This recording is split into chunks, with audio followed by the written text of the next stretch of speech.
नया अहदनामा। मत्ती की इंजील 12वां बाब। सब्बत के बारे सवाल। उस वक्त यीशु सब्बत के दिन खेतों में होकर गया और उसके शागिर्दों को भूख लगी और वो बालें तोड़ तोड़ कर खाने लगे। फरीसियों ने देखकर उससे कहा कि देख, तेरे शागिर्द वो काम करते हैं जो सब्बत के दिन करना रवा नहीं।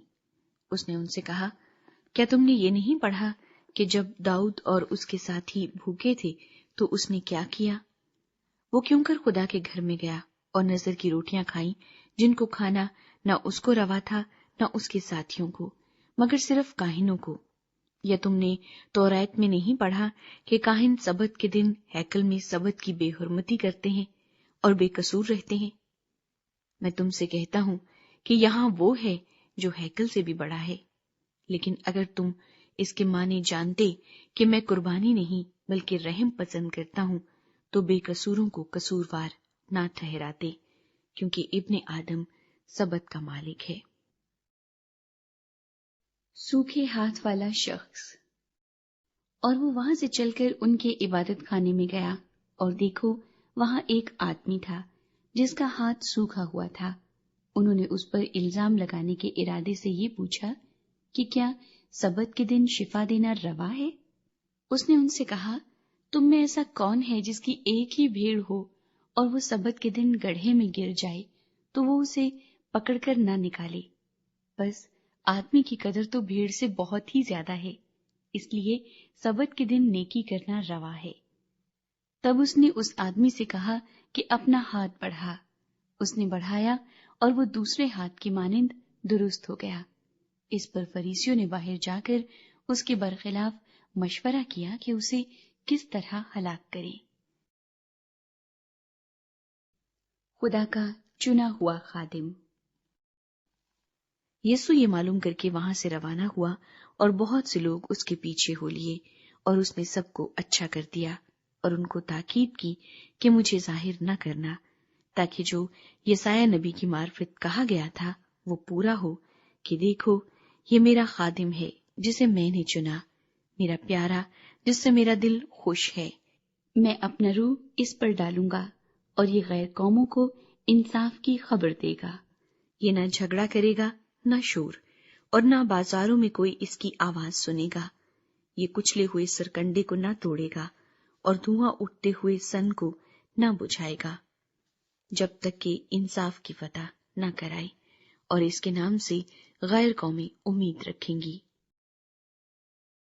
यीशु मसीह और बालजबूल। उस वक्त लोग उसके पास एक अंधे गूंगे को लाए जिसमें बदरू थी। उसने उसे अच्छा कर दिया, चुनाचे वो गूंगा बोलने और देखने लगा, और सारी भीड़ हैरान होकर कहने लगी, क्या ये इब्ने दाऊद है? फरीसियों ने सुनकर कहा, ये बदरूहों के सरदार बालजबूल की मदद के बगैर बदरूहों को नहीं निकालता। उसने उनके ख्यालों को जानकर उनसे कहा, जिस बादशाही में फूट पड़ती है वो वीरान हो जाती है, और जिस शहर या घर में फूट पड़ेगी वो कायम न रहेगा। और अगर शैतान ही ने शैतान को निकाला तो वो आप अपना मुखालिफ हो गया, फिर उसकी बादशाही क्यों कर कायम रहेगी? और अगर मैं बालजबूल की मदद से बदरूहों को निकालता हूँ तो तुम्हारे बेटे किसकी मदद से निकालते हैं? बस वही तुम्हारे मुंसिफ होंगे। लेकिन अगर मैं खुदा के रूह की मदद से बदरूहों को निकालता हूँ तो खुदा की बादशाही तुम्हारे पास आ पहुंची। या क्यों कर कोई आदमी किसी जोर आवर के घर में घुसकर उसका असबाब लूट सकता है, जब तक कि पहले उस जोर आवर को ना बांध ले? फिर वो उसका घर लूट लेगा। जो मेरे साथ नहीं वो मेरे खिलाफ है, और जो मेरे साथ जमा नहीं करता वो बिखेरता है। इसलिए मैं तुमसे कहता हूँ कि आदमियों का हर गुनाह और कुफ्र तो मुआफ किया जाएगा, मगर जो कुफ्र रूह के हक में हो वो मुआफ न किया जाएगा।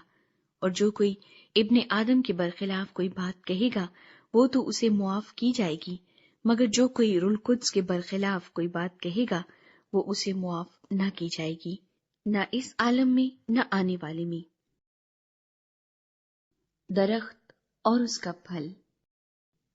या तो दरख्त को भी अच्छा कहो और उसके फल को भी अच्छा, या दरख्त को भी बुरा कहो اور اس کے پھل کو بھی برا، کیونکہ درخت پھل ہی سے پہچانا جاتا ہے۔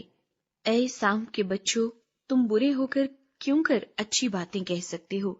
کیونکہ جو دل میں بھرا ہے وہی منہ پر آتا ہے۔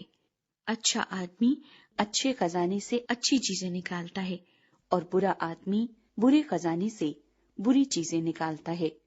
اور میں تم سے کہتا ہوں کہ جو نکمی بات لوگ کہیں گے، عدالت کے دن اس کا حساب دیں گے، کیونکہ تو اپنی باتوں کے سبب سے راست باز ٹھہرایا جائے گا اور اپنی باتوں کے سبب سے قصوروار ٹھہرایا جائے گا۔ معجزے کا مطالبہ۔ اس پر بعض فقیہوں اور فریسیوں نے جواب میں اس سے کہا، اے استاد، ہم تجھ سے ایک نشان دیکھنا چاہتے ہیں۔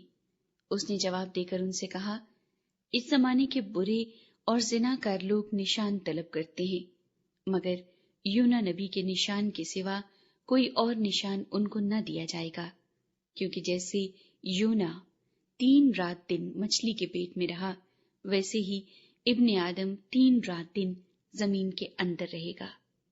نینوا کے لوگ عدالت کے دن اس زمانے کے لوگوں کے ساتھ کھڑے ہو کر ان کو مجرم ٹھہرائیں گے، کیونکہ انہوں نے یونا کی منادی پر توبہ کر لی۔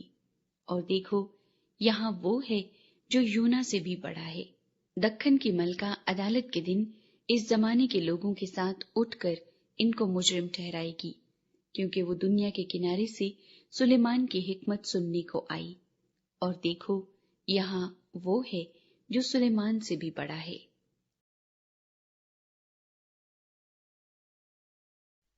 ناپاک روح کی واپسی۔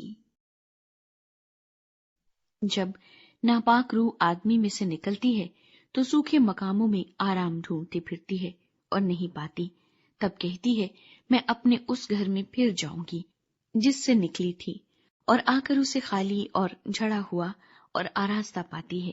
پھر جا کر اور 7 روحیں اپنے سے بری ہمراہ لے آتی ہے، اور وہ داخل ہو کر وہاں بستی ہیں، اور اس آدمی کا پچھلا حال پہلے سے بھی بدتر ہو جاتا ہے۔